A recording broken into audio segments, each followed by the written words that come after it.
otra herencia de Néstor, y la Casa del Turismo se abrió recientemente después de casi 4 décadas de ignominia tras ser traspasado desde el ayuntamiento a la Administración Central del Estado, que lo usó como oficinas administrativas.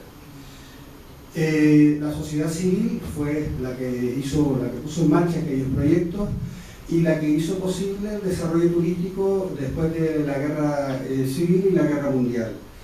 Pero ayer, viendo la prensa, pues me encontré con un artículo que hablaba de que Las Palmas de Gran Canaria se había convertido en uno de los principales destinos en el mundo para los nómadas digitales. Los nómadas digitales son unos señores que con sus ordenadores van a una ciudad y se trasladan y viven en ella porque se encuentran muy cómodos, tiene recursos turísticos, culturales, etcétera, etcétera, que hacen fácil la vida para este nuevo forma de trabajar, esta nueva forma de ser profesionales, que no tienen que estar radicados en una oficina durante las 8 horas diarias permanentemente, sino que pueden estar en cualquier punto del mundo. Pues Las Palmas de Gran Canaria figura como uno de los destinos fundamentales. Y aquí, en los colores, pues ven los motivos por los que se valora Las Palmas de Gran Canaria. Si se fijan, los que están en rojo y en naranja son precisamente los que tenían que haber abordado las administraciones públicas. Un wifi gratuito en toda la zona, la mejora de la seguridad y de la conectividad, etc.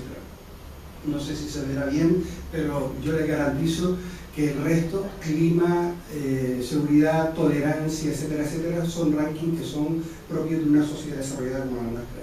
Y lo mismo sucede con los museos turísticos. Nos hemos visto con que somos uno de los destinos que más crece como cruceros turísticos, y sin embargo no es que nosotros hayamos ido a ofrecer las delicias, las características extraordinarias que tenemos como puerto, y que las tuvimos hasta los años 60, siendo uno de los principales destinos de cruceros. Son ellos los que han visto las posibilidades, las potencialidades, y al final hemos tenido que ir contracorriente haciendo muelles para que puedan atracar. Lo mismo con los ciclistas. Hoy día, si cualquiera de ustedes viaja al sur y coge cualquiera de las carreteras, se encontrará con una interminable oleada de ciclistas recorriendo las carreteras de nuestra isla. No hemos preparado la isla para ello, pero sin embargo ellos saben y quieren que esta isla se convierta en uno de los destinos preferidos por los ciclistas europeos.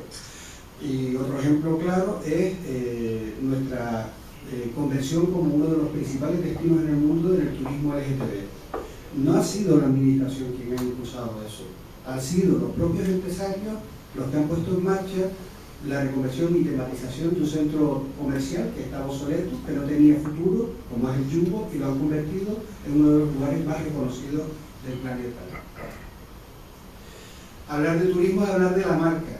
Nosotros hemos tenido esos éxitos que comentaba antes, gracias a diferentes aspectos que han hecho de nosotros una marca conocida internacionalmente a lo largo de la historia, ¿no? Y la marca,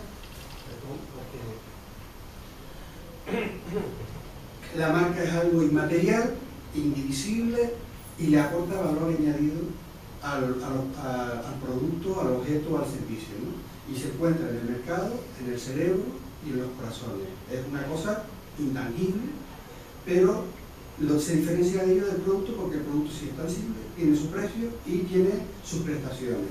Pero la marca puede hacer que un simbolito así, en un zapato, haga que este cueste 100 veces más que otro, igual, pero sin ese simbolito, ¿no? Y yo definiría la marca como algo que tiene la propiedad de presentarse a los ojos y diluirse entre las manos. ¿Quién dijo esto?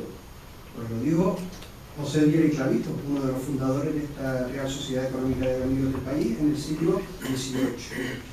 Y lo dijo a colación de la isla de San Borondón. San Borondón es una marca imaginaria de un destino milagroso que la gente quería visitar en vida, ¿no? Y nuestra marca, la primera marca de salud y naturaleza en la historia de la humanidad, no es del siglo XVII, XVIII y XIX, es de 2000 años antes de Cristo, cuando Homero, al escribir la Ilíada y la Odisea, sitúa donde están nuestras islas, las islas afortunadas, las islas de los bienaventurados, las macaronésidas, macarones hoy. que, a diferencia de otros archipiélagos, pues tiene ese reconocimiento desde la primera obra literaria del occidente, de la civilización occidental, y que se ha mantenido a lo largo de los siglos en todos los desarrollos artísticos, literarios y culturales. Por ejemplo, y yo siempre insisto en que nosotros nos llamamos Islas Afortunadas, y sin embargo cuando nos dicen la Polinesia imaginamos un paraíso terrenal y además una marca muy consolidada en todo el mundo. Polinesia significa muchas islas, Melanesia significa las islas de los negros. Nosotros nos llamamos las Islas Afortunadas y sin embargo no aprovechamos la potencialidad de esa marca y estamos vendiendo pues, la Europa tropical y marcas inventadas por consultoras que apenas conocen nuestra realidad. Y como decía antes, esa marca ha evolucionado, las Islas Afortunadas han terminado convirtiéndose en el Jardín de la Delicia, en los Campos Elíseos, el Jardín de las Hespérides, y la literatura árabe lo situaba o la consideraba las Islas de los Hombres Felices. Y vemos en el cuadro del Bosco cómo Adán y Eva estaban en un paraíso terrenal donde había un drago, y así podemos encontrar en todas las representaciones literarias y artísticas referencias a Canarias como ese paraíso. Pero además se da la casualidad de que el mundo vivía entre China y el Mediterráneo y no existía nada más. Y en 1492 pasa por aquí Cristóbal Colón y entonces cambia la historia de la humanidad. Y la cambia pasando por Gran Canaria y por La Gomera, en su primero, segundo, tercer, cuarto viaje, ¿no?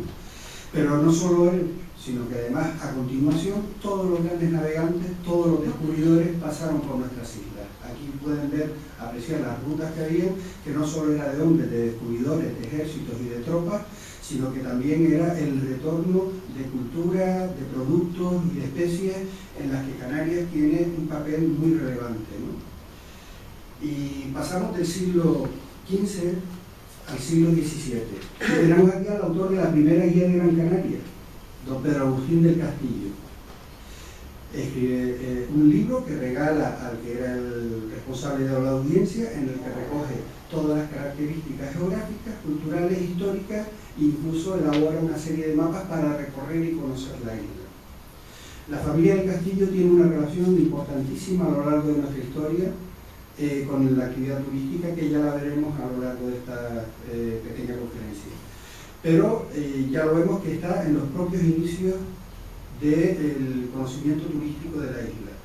De hecho, creo que es el segundo conde, Francisco Javier del Castillo y de Vergara, en el siglo XVIII, con José Aguirre Clavijo y otros próceres de la isla, crea la Real Sociedad Económica de Amigos del País.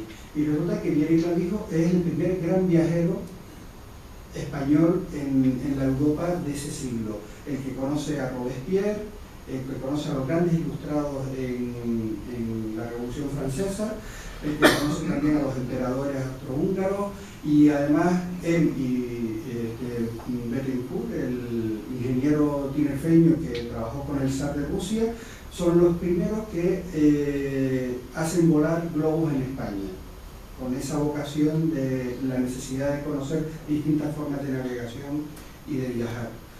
Y no solo descubridores, sino también científicos. A lo largo de toda nuestra historia hemos sido una especie de laboratorio o de escaparate para el estudio de la naturaleza.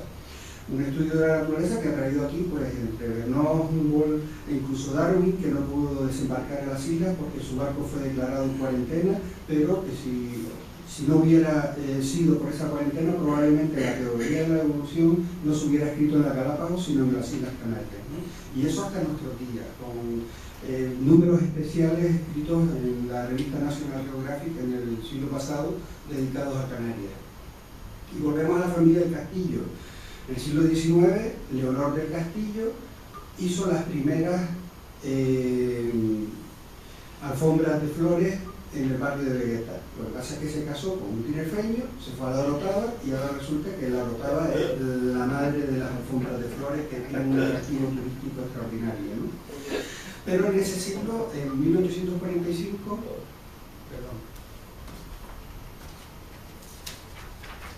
porque no he podido añadir esto,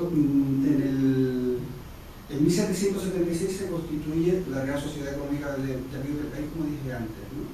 Y en 1844 se crea el Gabinete Literario. Son dos instituciones de la sociedad civil que propugnan en sus fundamentos y en el trabajo de sus miembros el desarrollo de la sociedad canaria, de la comunidad canaria en todos sus aspectos. De hecho, fruto de la iniciativa del Gabinete Literario, en 1845 se crea la Sociedad Filarmónica de Las Palmas, la primera que se crea en España, aportando a la actividad cultural canaria pues, no solo el prestigio de contar con una institución de ese tipo, sino toda la actividad de conciertos y formación que necesitaba nuestra sociedad y que atendía a las necesidades de todos los viajeros que venían a la isla. Viajeros que, como pueden ver en esta fotografía, son reproducciones de libros de los distintos viajeros alemanes y británicos que vinieron por las islas y que dejaron una amplísima literatura respecto a las bondades de nuestro clima o la belleza de nuestro paisaje. Nosotros, gracias a esa relación entre continentes, desde que pasó Cristóbal Colón, los descubridores y los científicos por las islas, pues somos una de las regiones que más rápidamente y más prontamente desarrollaron el comercio internacional. No olvidemos que en reconocimiento de nuestras características, nuestras peculiaridades geográficas, tuvimos la declaración del Foro Real, que según los economistas es la primera normativa en el mundo que se hace para declarar un espacio como, ahora se le llama paraísos fiscales, pero en aquella época era la apertura total al comercio internacional. De hecho, en el cuadro superior vemos al burgomaestre de Amberes, cuando recepciona un barco que viene de Canarias cargado de azúcar. Gracias a esa relación comercial tenemos una de las mejores y más importantes colecciones de arte flamenco del mundo en estas islas. Y lo mismo sucede con el Canary Wharf, que son las dos fotos inferiores, ¿no? Los puertos de Londres se abren al comercio de todo producto agrícola y hortícola y frutícola, y ahí tienen pues, los plátanos, cómo los cargaban desde el mismo puerto en los vagones de los trenes para llevarlos a los mercados de Londres, o los barriles de vino que iban desde Canarias y que eran reconocidos desde la época de Shakespeare como un vino que perfumaba la sangre. Pero lo fundamental, la diferencia y el comienzo importante de desarrollo del destino turístico es nuestro clima. Nuestro clima, que hace que en plena revolución industrial, cuando vemos esos trenes y esas maquinarias que empiezan a contaminar todos los países europeos, que no tiene nada que ver con la contaminación actual, sino era verdaderamente criminal los humos que producían, pues se encuentran con que hay aquí un lugar donde en cualquier época del año encuentran un clima benigno, una luz prácticamente todo el año y en el que pueden curarse de las enfermedades propias de la revolución industrial. Entonces tenemos aquí un anuncio de aquella época, de comienzos del siglo XX, en el que se anuncia el Hotel Kinei, en el que habla del clima bueno para inválidos, enfermos, mucho mejor que Madeira. Madeira era el primer destino de salud que habían descubierto los británicos, con aguas termales y aguas minerales de gran calidad. Entonces tuvimos a principios del siglo pasado un desarrollo extraordinario turístico en el que teníamos 6 balnearios para enfermos, entre ellos pues Azuaje, los Berrazales, el del Cristo en el Rincón, incluso al lado del Hotel Santa Catalina había un balneario. Tuvimos en el año 1891 la creación del primer club de golf y paralelamente del primer club de tenis que se abre en España. Y bueno, tenemos en 1911 Las Palmas de Gran Canaria. En la ciudad habitaban 60.000 personas y sin embargo teníamos 13 hoteles, lo que da una magnitud de la importancia que tenía la actividad turística a principios del siglo pasado. 3 hoteles, pero no hoteles para 10 de 2 camas o de 3 camas, sino hoteles de la calidad del Santa Catalina, entre cuyos accionistas están los británicos, pero también está la familia del Castillo. en aquella época era la condesa Ana Fernanda del Castillo, cuando se inaugura el hotel, pero según el profesor Antonio Macías, en el registro de los accionistas del hotel figura la familia del Castillo. Y aquí se crea en 1903 la primera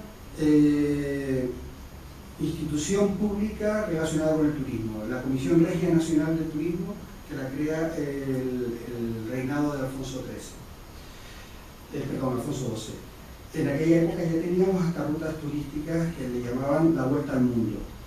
En la Atalaya, Bandama, la Bodega del Monte, era una ruta que los turistas que venían en los cruceros para ir a cualquier otro destino realizaban en un día y se quedaban verdaderamente asombrados por encontrar un poblado troglodita, porque la Atalaya era un poblado troglodita donde fabricaban sus propios utensilios y enseres en barro, y encontraban también pues, el desarrollo turístico que tenía, industrial que tenía ya la Sociedad de las Palmas de Gran Canaria, junto a las espectacularidades pues, de la cantera de Bandama, las playas de las canteras y las carabaneras, o los vinos que eran tan valorados por el Shakespeare y que los europeos todavía conocían y demandaban.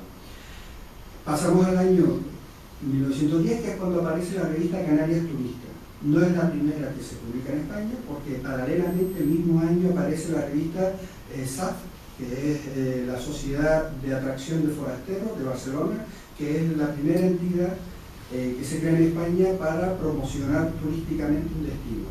Pero aquí ya lo teníamos también, teníamos la Junta Municipal de Turismo, que se crea en 1910, pero sobre todo en 1915, en el Gabinete Literario, entidad de la sociedad civil, se crea la Sociedad de Fomento y Turismo de las Palmas de Gran Canaria. Las Palmas en aquella época, porque las Palmas de Gran Canaria todavía no era el gentilicio en la toponimia de esta ciudad. Esta sociedad cuenta para su creación con figuras relacionadas con personas que han viajado, que han conocido otros escenarios, que han sido personas que han creado fortuna. La familia Suárez Galván de Guía son de los primeros que hacen el Gran Tour norteamericano, porque tenían una fortuna enorme gracias a su enriquecimiento con todo tipo de industrias en Cuba. Son los que crean el Banco Nacional de Cuba, crean la Cámara de Comercio de Cuba y tienen oficinas en Wall Street, en Amberes, en Liverpool, etcétera, etcétera. Y son partícipes en la creación de esta sociedad de fomento. Y Francisco González Díaz, una figura singular que a la izquierda de su imagen nos encontramos con la portada del libro Cultura y Turismo, publicado en 1911 en Las Palmas de Gran Canaria, donde hace una serie de artículos en los que intenta vincular o relacionar la actividad turística con el necesario desarrollo cultural de esta sociedad que había padecido durante el siglo XIX la ignominia y los abusos de la capitalidad en Santa Cruz de Tenerife, que era la capital de la provincia única de Canarias. Estamos ante un mapa de la guía turística que se publicó en ese año. En ese año recibimos 35.000 turistas, estamos hablando de 1910, con 13 hoteles, y había ese concepto de buscar un desarrollo turístico típico del Mediterráneo, ¿no? Los Saint-Tropez, Niza, Cannes, y entonces se desarrolla en la zona que hoy conocemos como Chamán, el proyecto de la Barriada Carló, con un casino, varios hoteles, está recuadrado en esta imagen, y un resort turístico pues, de alto nivel para ese tipo de turista que se pensaba que era el que iba a tener éxito en la época. Fíjense que Chamán iba a tener ese resort y paralelamente en la otra colina se encontraba el campo de golf del Lomo del Polvo, donde estaba el primer campo de golf creado en España. Y en 1918 la Sociedad Civil Canaria crea la Escuela Luján Pérez, cuya sede actual es en este edificio. La Escuela Luján Pérez tiene un papel fundamental en su creación. Domingo Doreste, frailesco, que es el que acuña lemas turísticos tan importantes que han durado tanto como Continente en Miniatura o denominar al roque partido de Agaete el dedo de Dios. Y su concepto sobre el turismo, sobre el territorio, sobre el paisaje, hace que se desarrolle un movimiento único en Europa, que es el indigenismo, que es el que rescata los valores del paisaje, de las tradiciones, de la cultura y todos los aspectos que se convertirían con el tiempo en elementos productos de atracción turística. Pero también hay un personaje fundamental en este momento de la historia, que es Néstor Martín Fernández de la Torre. Es el verdadero ideólogo del turismo de nuestra isla. De él son las ideas de reconvertir los riscos y los poblados canarios en esas visiones de Gran Canaria que pueden ver en la zona inferior a ambos lados, o la creación de infraestructuras necesarias para el desarrollo turístico. Como decía antes, el Parador de Tejeda, el Pueblo Canario y la Casa del Turismo. En el año 28 pasamos de la Comisión de Turismo que había creado la monarquía de Alfonso XII a la creación del Patronato Provincial de Turismo. Estamos hablando de la época de la dictadura de Primo de Rivera. Y es en esa época, entre los años 20 y 30, cuando Néstor realiza todo su testamento ideológico sobre el turismo. Y yo lo destaco en tres aspectos. En primer lugar, toda actividad, convertirla en una obra de arte. Ahora hablamos de calidad. La calidad es una obra de arte en sí misma, pero este concepto va más allá, va en el sentido de que cualquier aspecto de nuestra vida tiene que ser un elemento que satisfaga todas nuestras necesidades espirituales, no solo las materiales. También habla del tipismo, toda la recuperación de las tradiciones, de la etnografía y de los valores populares que se han ido perdiendo con el paso del tiempo. Estamos hablando de hace aproximadamente 80 o 90 años. Y sobre todo, y respecto a Maspalomas, plantea que no concibamos las cosas en pequeño, sino en grande, con las vistas en el porvenir. Él veía venir el turismo.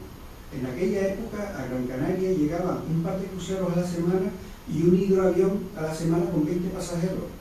Y sin embargo ya creó infraestructuras para atraer un incipiente turismo pensando en el futuro que iba a ser muchísimo más masivo de lo que era en aquel momento. Y ahí lo tenemos en la celebración en el Teatro Pere Galdós, que se llenó, que tuvieron que sacar ventorrillos por toda la manzana alrededor del edificio del Pere Galdós para la fiesta del tipismo que celebró. Y en los círculos, no sé si lo ven, en los círculos en rojo, tienen a Domingo Doreste Frailesco, a Néstor Álamo y a Pancho Guerra. Hay muchísimas más personas de la sociedad del momento, pero yo he podido reconocer solo a ellos. Esto fue en 1934. La foto de al lado es la misma fiesta del turismo, pero en Arrecife de Lanzarote en 1935. Para que vean ustedes cómo el impacto, el efecto de Néstor Martín no se limitó solo a Gran Canaria, sino que se extendió a otras islas, y además hay referencias de celebraciones de fiestas del tipismo en la isla de Tenerife posteriores, ¿no? Y 1934 es el año en el que se crea el Sindicato de Iniciativas de Turismo en las Palmas de Gran Canaria, creado por la sociedad civil y con participación de Néstor, de Frailesco y todo una gran cantidad de próceres de la isla. En 1936 se aprueba en Francia la ley de las vacaciones pagadas para los trabajadores. Eso cambia totalmente el concepto de turismo. Ya el turismo no es para las élites, para la aristocracia o para la alta burguesía, que era lo que venía aquí hasta ese momento, que eran los que podían disponer de capital para pagarse el viaje y aparte de eso de tener tiempo para poder disfrutarlo.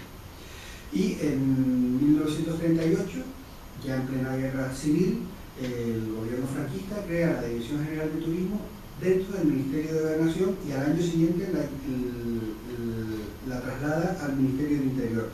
Abordan el turismo como un problema de seguridad pública, o sea, garantizar una serie de servicios de seguridad, pero estaban en plena guerra, o sea que tampoco creo yo que tuviera mayor sentido, ¿no? Es en 1951 cuando se crea el Ministerio de Información y Turismo, que lo dirige Arias Salgado.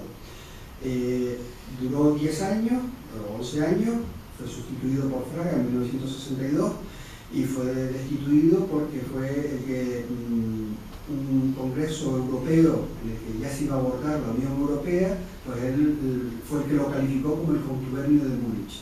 ¿Por qué? Porque esa Unión Europea se planteaba desde los principios de democracia, ¿no? Y él estaba en contra, y no solo eso, sino que además utilizó el Ministerio de Información y Turismo durante más de una década para financiar actividades, peregrinaciones santas, años jubilares y nada más.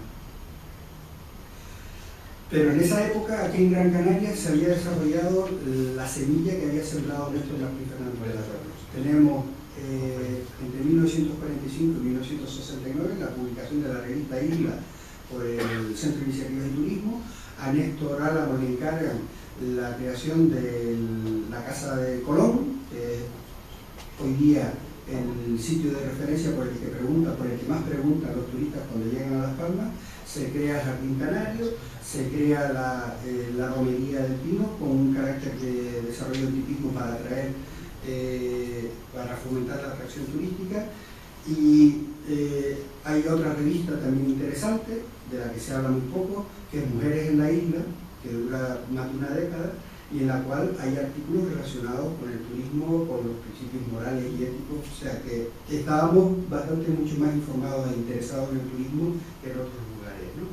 En 1959 pasa de sindicato a Centro de Iniciativas de Turismo.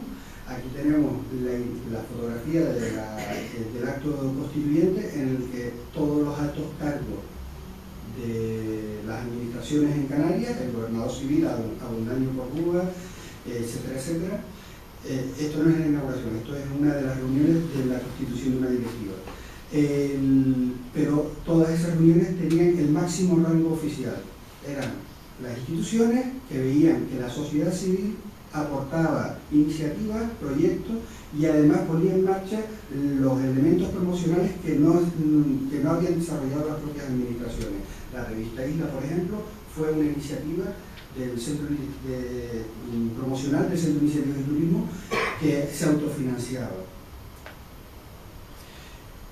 Decíamos que Néstor había dicho en 1938 que había que pensar en el futuro y a lo grande para desarrollar Maspalomas Costa Canaria, ¿no? Y aquí tenemos una foto de cómo era en la época, en los años 40, 30, 50, aquel paraíso, ¿no? Y la familia Condal otra vez toma el reto, coge el guante que lanzó Néstor décadas antes, 25 años antes, y Alejandro del Castillo lanza el concurso internacional de ideas Maspalomas Costa Canaria. En aquel momento llegaban a la isla 58.000 turistas al año. Lanza el concurso y el impacto es inmediato. La construcción de la Rotonda, Nueva Suecia y demás urbanizaciones dan paso a un desarrollo importantísimo y extraordinario en muy poco tiempo. Pero además, el hijo de Alejandro del Castillo Raúl de Laguna, no solo consolida el proceso de desarrollo de Maspalomas Costa Canaria, sino que crea los elementos necesarios para que Maspalomas Costa Canaria no sea solo sol, playa y alojamiento. Crea el primer aeroclub privado para turismo de España, el primer templo ecuménico de España dedicado al turismo, el primer parque temático de España, que es Sioux City, y el primer centro helioterápico. Pero además, la inversión de la familia del Castillo para dotar de infraestructura a ese emporio turístico naciente, crea lo que se ha denominado la red del condado, que incluye presas y toda la red de distribución de esas aguas para poder abastecer a la zona turística. Crea la empresa eléctrica de Maspalomas, en masa, porque UNELCO le pide 60 millones de pesetas de la época para llevar el tendido de detención a la organización turística, o sea, prácticamente un chantaje. Crea las telecomunicaciones, los viarios, los restaurantes, algunos hoteles. De hecho, en aquel momento encarga a Manolo de la Peña, al arquitecto que busca a los mejores arquitectos del momento para hacer el mejor hotel del Atlántico, que es el Maspalomas Oasis.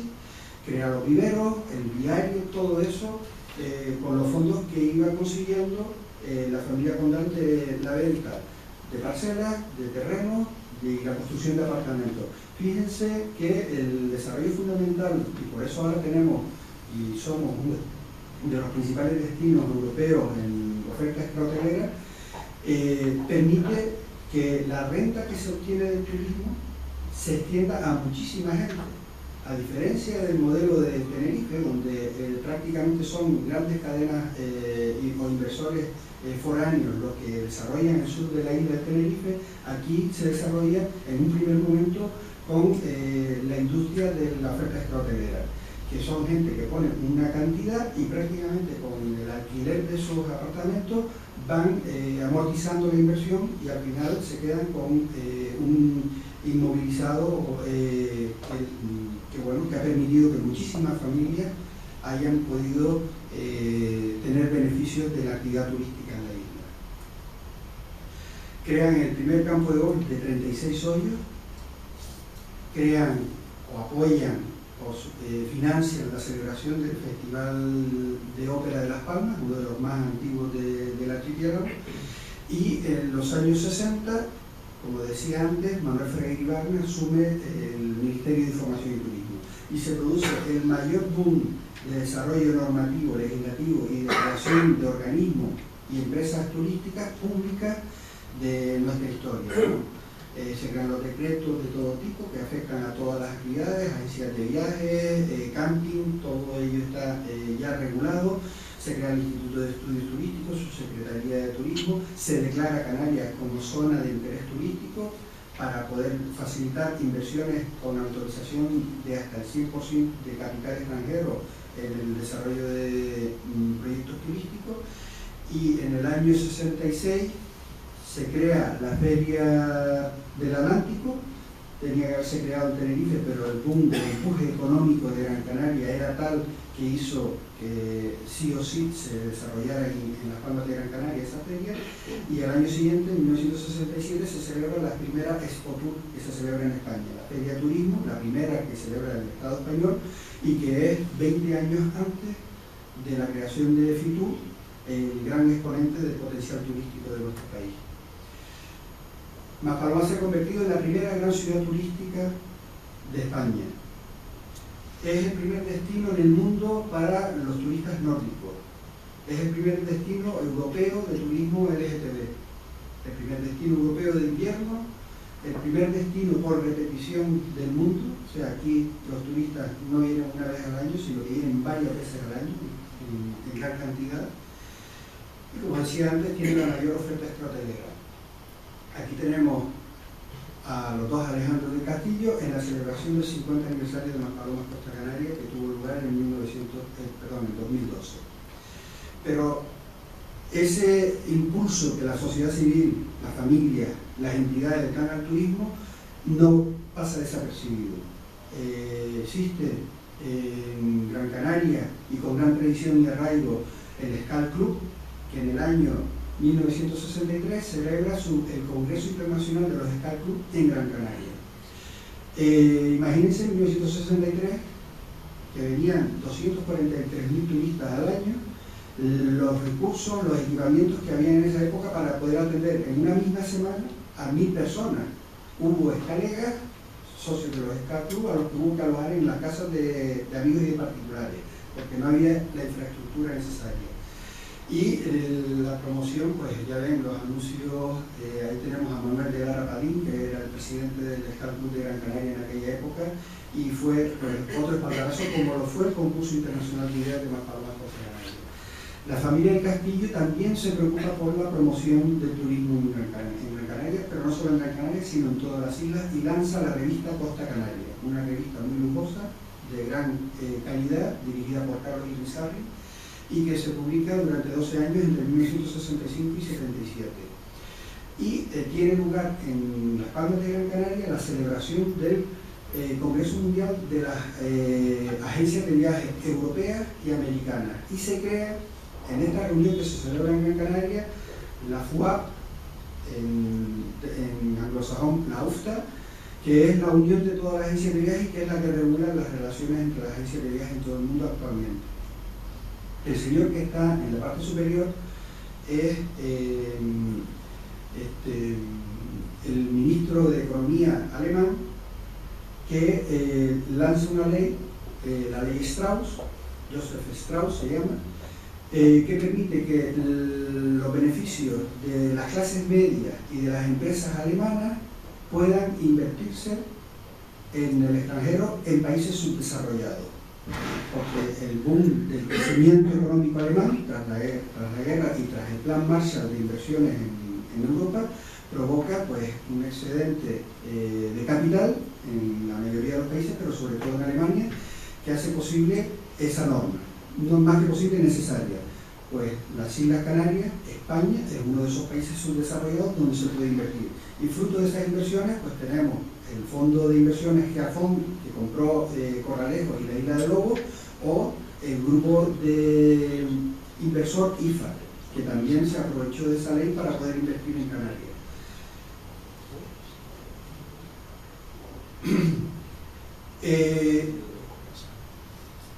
La muerte, yo creo que bastante prematura, de Néstor Martín Fernández de la Torre no hizo que desapareciera su legado. Ya vimos pues figuras como Néstor Álamo, Pancho Guerra, el Centro de Iniciativas de Turismo, o sea, hubo un legado importante en nuestra isla, pero también, sobre todo, en un personaje que también va a ser fundamental en la historia del turismo de Canarias, que es César Manrique. Pero César Manrique lo toca una época mucho más complicada. O sea, estábamos hablando de que a principios del primer tercio del siglo XX el turismo venía a cuentagotas, los medios de transporte eran los que eran, y sin embargo a César Manrique le toca pues el boom de los vuelos charter y el boom del desarrollo de la industria aérea. Y aquí lo vemos en el restaurante Mirador Altavista, con la vista del Puerto de la Luz, pensando cómo desarrollar el turismo en la isla de Lanzarote. Fíjense el tipo de turista que en los años 60 venía a la isla, totalmente etiquetado, con un alto nivel adquisitivo y de gasto, muy diferente al que podemos ver hoy día, pero que era el turismo que podía venir en aquella época, que ya desde el año 36 ya existía la ley que permitía a los trabajadores, a los manufactureros alemanes o nórdicos viajar pagado durante un tiempo determinado, pero aún así llegar a las Islas Canarias no era tan sencillo ni tan barato, ¿no? Y a César Manrique lo que le preocupa es, hablábamos del tipismo y del arte como inspiración en la vida de Néstor Martín Fernández de la Torre, y a César Manrique lo que le preocupa son los paisajes culturales y naturales. Esta foto que pueden ver de la playa de las Canteras en 1960 choca, parece que hoy es cuando vimos el turismo de masa, pero en realidad el boom turístico de los años 60 de las Palmas de Gran Canaria era impresionante, y él no quiere repetir ese esquema y quiere desarrollar un turismo diferente en la isla de Lanzarote. Y de hecho yo creo que tanto Néstor como César son los artífices, se adelantaron muchísimo, eran los profetas, los más avanzados para lo que hoy llamamos reservas de la biosfera. Ellos en realidad lo que querían era que el turismo fuera no una actividad compatible, sino una actividad integrada en el entorno natural y en el desarrollo social del destino. Entonces César lo que hace es que se introduce en los espacios, se introduce en la tierra y la convierte en elementos visuales, históricos y artísticos. Entre 1966 y 1990 pues abre los jameos, el monumento al campesino, el mirador del río, los aljibes, la casa de Taiche, el Museo Internacional de Arte Contemporáneo, el Hotel Las Salinas, el restaurante del Diablo en el Parque Nacional de Manfaya, el auditorio de los jameos y el jardín de cactus. Prácticamente se van abriendo temporalizados en el tiempo todas estas infraestructuras turísticas. Desde la muerte de César no se ha abierto nada, no solo eso, sino que incluso una obra que dejó medio terminada, que era el Islote del Amor, se encuentra ahora en total estado de abandono. Y así como Néstor hablaba de hacer de la vida una obra de arte, César lo que dice es aplicar el arte a la vida, el mismo concepto con distintas palabras. Néstor hablaba de tipismo y César, con un lenguaje más duro, más directo, más reivindicativo, dice que un pueblo sin tradición está condenado a morir. Y aporta a su proyecto la necesidad de hacer pedagogía del turismo, de hacer difusión de la actividad turística como un elemento de arte que además va a educar a los propios turistas que vienen a la isla de Lanzarote. Les va a hacer sentir el interés y la atracción por la naturaleza. Y luego está su lenguaje, su mensaje de pánico, de terror ante lo que estaba sucediendo en la isla de Lanzarote en los años 80 y 90. El miedo, masificación, especuladores y destrucción. Un lenguaje muy crítico con lo que estaba sucediendo. Afortunadamente, entre comillas, entre 1974 y 1981 se estanca la llegada de turistas a las islas. Es cuando se repercute en nuestra sociedad los efectos de la crisis del petróleo que comenzó con la guerra del Golfo en 1973. Pero también aparece el cambio de la gestión de una sociedad civil entusiasmada, con iniciativa, emprendedora, por la burocratización y la gestión pública de la actividad turística. Las causas, pues, la creciente importancia económica que tenía el turismo en las islas, en España, la globalización que se está produciendo en todo el sector turístico y el desarrollo de tecnología, de la mercantilización de la actividad y cómo afecta a todos los sectores. Entonces, lo que es la legislación, que ya vimos cómo había arrancado en los años 60, se convierte y se desarrolla a una velocidad de crucero, empiezan a aparecer leyes y leyes y leyes, muchas de ellas contradictorias entre sí, y lo que sí abordan desde las administraciones públicas es el control de la promoción y del marketing turístico. Los efectos, pues ahí están: crece la administración pública, crecen los impuestos, pero también crece, o debería de haber crecido, una seguridad en la gestión administrativa del turismo y la profesionalización, que para eso pues, se supone que se habían creado programas educativos y de formación para el sector. Y en 1975 surge el Patronato de Turismo, el Patronato Provincial. En aquel momento existía la Mancomunidad de Cabildos, de Las Palmas, Lanzarote y Fuerteventura, e incluso el Patronato Provincial de Las Palmas lleva a la isla de Tenerife de la mano a sus promociones en Europa y en Estados Unidos. Y ha tenido un avatar, en el año 85 deja de ser provincial, se convierte en insular, se desarrolla la administración autonómica, en un principio es la sociedad de Saturno, luego se convierte en Promotur, y las competencias y el dinero ya no lo tienen los cabildos, lo tiene el gobierno de Canarias. El gobierno de Canarias, bueno, estamos hablando del cambio también de una época, en los años 60 había censura por todos lados. Aquí tenemos la boda de Sara Montiel, la foto que se publicó y la foto real. Y aquí tenemos la primera foto promocional con Tulio Gatti. En 1977 desaparece la censura y el Patronato de Turismo le encarga esta imagen onírica de playa, sol y buen clima, ¿no? Y el Patronato de Turismo nace con un presupuesto de 28 millones de pesetas, pero crea 11 comisiones de trabajo. En las comisiones de trabajo se encontraba gente de la sociedad civil, César Manrique, Juan de Río Ayala, personajes que altruistamente acudían a las reuniones y aportaban sus ideas. Una colaboración que desaparece de inmediato, se profesionaliza y politiza la gestión de la actividad turística. En 1974 el Centro de Iniciativas de Turismo advierte que no tiene fondo para poder proseguir con sus publicaciones y con sus acciones promocionales, porque ya se lo han retirado las administraciones, y se va desarrollando toda la administración, mientras que va languideciendo la sociedad civil. En 1995 el Patronato Insular de Turismo ya tenía 40 trabajadadores en plantilla, al principio tenía 7, incrementa la actividad que desarrolla. En el año 2015 pues ya cuenta con 65 trabajadores y departamentos muy especializados. La primera obra literaria del occidente, de la civilización occidental, y que se ha mantenido a lo largo de los siglos en todos los desarrollos artísticos, literarios y culturales.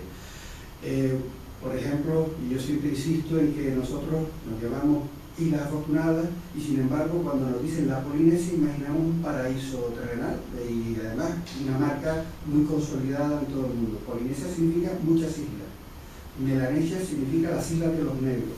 Nosotros nos llamamos las Islas Afortunadas y sin embargo no aprovechamos la potencialidad de esa marca y estamos vendiendo pues, la Europa tropical y marcas inventadas por consultoras que apenas conocen nuestra realidad. Y como decía antes, esa marca ha evolucionado, las Islas Afortunadas han terminado convirtiéndose en el Jardín de la Delicia, en los Campos Elíseos, el Jardín de las Hespérides, y la literatura árabe lo situaba o la consideraba las Islas de los Hombres Felices. Y vemos en el cuadro del Bosco cómo Adán y Eva estaban en un paraíso terrenal donde había un drago, y así podemos encontrar en todas las representaciones literarias y artísticas referencias a Canarias como ese paraíso. Pero además se da la casualidad de que el mundo vivía entre China y el Mediterráneo y no existía nada más. Y en 1492 pasa por aquí Cristóbal Colón y entonces cambia la historia de la humanidad. Y la cambia pasando por Gran Canaria y por La Gomera, en sus primero, segundo, tercer, cuarto viaje, ¿no? Otra herencia de Néstor. Y la Casa del Turismo se abrió recientemente después de casi 4 décadas de ignominia tras ser traspasado desde el ayuntamiento a la Administración Central del Estado, que lo usó como oficinas administrativas. La sociedad civil fue la que puso en marcha aquellos proyectos y la que hizo posible el desarrollo turístico después de la Guerra Civil y la Guerra Mundial.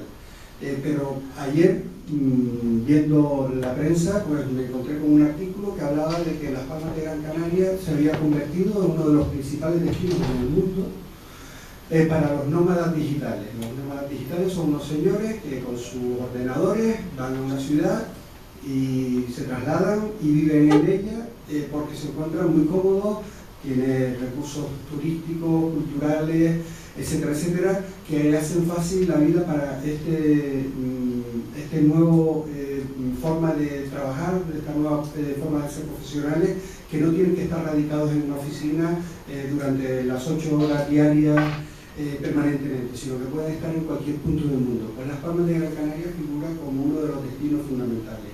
Y aquí en los colores pues ven los motivos por los que se valora Las Palmas de Gran Canaria. Si se fijan, los que están en rojo y en naranja son precisamente los que tenían que haber abordado las administraciones públicas. Un wifi gratuito en toda la zona, la mejora de la seguridad y de la conectividad, etc.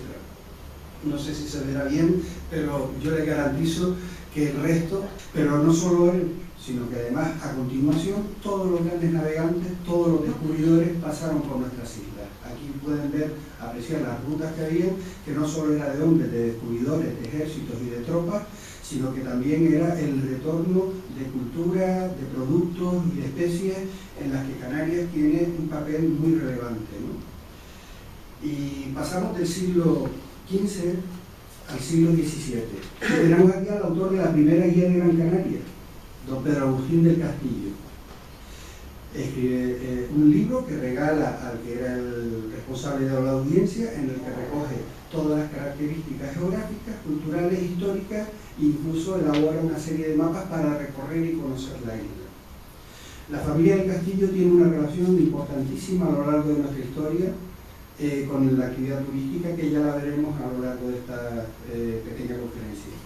Pero ya lo vemos que está en los propios inicios del conocimiento turístico de la isla. De hecho, creo que es el segundo conde, Francisco Javier del Castillo y de Vergara, en el siglo XVIII, con José Miguel Clavijo y otros próceres de la isla, crea la Real Sociedad Económica de Amigos del País. Y resulta que Viera y Clavijo es el primer gran viajero español en la Europa de ese siglo, el que conoce a Robespierre, el que conoce a los grandes ilustrados en la Revolución Francesa, el que conoce también a los emperadores austrohúngaros, y además él, y gracias a diferentes aspectos que han hecho de nosotros una marca conocida internacionalmente a lo largo de la historia, ¿no? Y la marca, la marca es algo inmaterial, indivisible, y le aporta valor añadido al producto, al objeto, al servicio, ¿no? Y se encuentra en el mercado, en el cerebro y en los corazones. Es una cosa intangible, pero se diferencia de ello del producto porque el producto sí es tangible, tiene su precio y tiene sus prestaciones. Pero la marca puede hacer que un simbolito así, en un zapato, haga que este cueste 100 veces más que otro, igual, pero sin ese simbolito, ¿no? Y yo definiría la marca como algo que tiene la propiedad de presentarse a los ojos y diluirse entre las manos. ¿Quién dijo esto?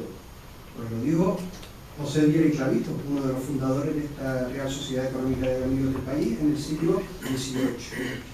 Y lo dijo a colación de la isla de San Borondón. San Borondón es una marca imaginaria de un destino milagroso que la gente quería visitar en vida, ¿no? Y nuestra marca, la primera marca de salud y naturaleza en la historia de la humanidad, no es del siglo XVII, XVIII y XIX, es de 2000 años antes de Cristo, cuando Homero, al escribir la Ilíada y la Odisea, sitúa donde están nuestras islas, las islas afortunadas, las islas de los bienaventurados, las macaronésidas, macarones hoy, que a diferencia de otros archipiélagos, pues tiene ese reconocimiento desde clima, seguridad, tolerancia, etcétera, etcétera, son rankings que son propios de una sociedad desarrollada como la nuestra.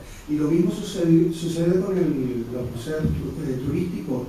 Nos hemos visto con que somos uno de los destinos que más crece como cruceros turísticos, y sin embargo no es que nosotros hayamos ido a ofrecer las delicias, las características extraordinarias que tenemos como puerto y que las tuvimos hasta los años 60, siendo uno de los principales destinos de cruceros. Son ellos los que han visto las posibilidades, las potencialidades, y al final hemos tenido que ir contracorriente haciendo muelles para que puedan atracar. Lo mismo con los ciclistas. Hoy día, si cualquiera de ustedes viaja al sur y coge cualquiera de las carreteras, se encontrará con una interminable oleada de ciclistas recorriendo las carreteras de nuestra isla. No hemos preparado la isla para ello, pero sin embargo ellos saben y quieren que esta isla se convierta en uno de los destinos preferidos por los ciclistas europeos. Y otro ejemplo claro es nuestra conversión como uno de los principales destinos en el mundo en el turismo LGTB. No ha sido la administración quien ha impulsado eso, han sido los propios empresarios los que han puesto en marcha la reconversión y tematización de un centro comercial que estaba obsoleto, que no tenía futuro, como es el Jumbo, y lo han convertido en uno de los lugares más reconocidos del planeta. Hablar de turismo es hablar de la marca.